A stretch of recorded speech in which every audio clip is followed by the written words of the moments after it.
নমস্কার বন্ধুরা, আজ হচ্ছে বিশ্বকর্মা পুজো।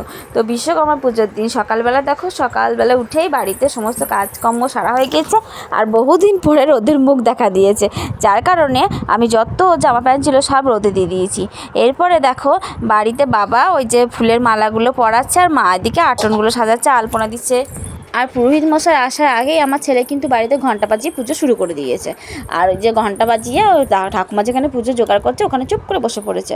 আর কি বলবো, মানে কোনো পুজোর জোগাড় তো ঠিকমতো করাই হচ্ছে না ওর জন্য। ও হচ্ছে একদম মাস্টার মাইন্ড, সমস্ত কিছু নিয়ে নিচ্ছে, কোনোটা কেড়ে নিয়ে পালিয়ে আসছে, ও ঠাকুমাকে বোঝাচ্ছে। তারপর এর মধ্যে আমি ছেলেকে রেডি করে দিয়েছি, তারপর আমিও একটু স্নান করে নিয়েছি।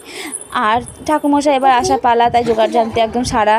তো এবার বসে পড়েছে মা, ধূপ ধুনোটা ধরাবে। আর ঠাকুমশাই ওদিকে দেখো চলে এসছে। তারপর আমাদের গাড়িতে সাইকেলগুলো, বাবুর গাড়ি সমস্তগুলো ফুল জল দিয়ে আর ওই তেল সিঁদুরটা লাগিয়ে দিচ্ছে। ওদিকে বাবা বাইরে যে মেশিনগুলো আছে সেগুলো নিয়ে গেল ওই তেল সিঁদুর লাগানোর জন্য। আর একটা সাইকেল আছে, যে সাইকেলটা আমার ব্যবহার করার জন্য না করার জন্য উপরে তোলা আছে। সেই সাইকেলটা তোমাদেরকে দেখাই, দেখো ওই দেখো আমাদের চিলের ছাদে যে সাইকেলটা দেখছো, ওটা কিন্তু আমার সাইকেল তো আগে দেখেছো, কিন্তু ওটা আমি বহুদিন চালাই না, যার কারণে উপরে ওটা ভালো করে প্যাকিং করে রাখা আছে। ঠাকুরমশাই কিন্তু পুজোর বসে পড়েছে। আর এদিকে আমার ছেলে তো দৌড়াতে শেষ নেই। ওই যে ঠাকুরমশাইয়ের পাশে যে বাটাটা দেওয়া আছে সেখান থেকে কখনো মন্ডাটা তুলে নিয়ে চলে আসছে, কখনো বা কলাটা তুলে নিয়ে চলে আসছে, কখনো ঠাকুরমশাইয়ের কাছ থেকে ফুলগুলো নিয়ে চলে আসছে, আবার কখনো বা ঠাকুরমশাইকে কে টাকা দিয়ে আসছে হাতে। এই করতে করতে পুজো প্রায় শেষের দিকে।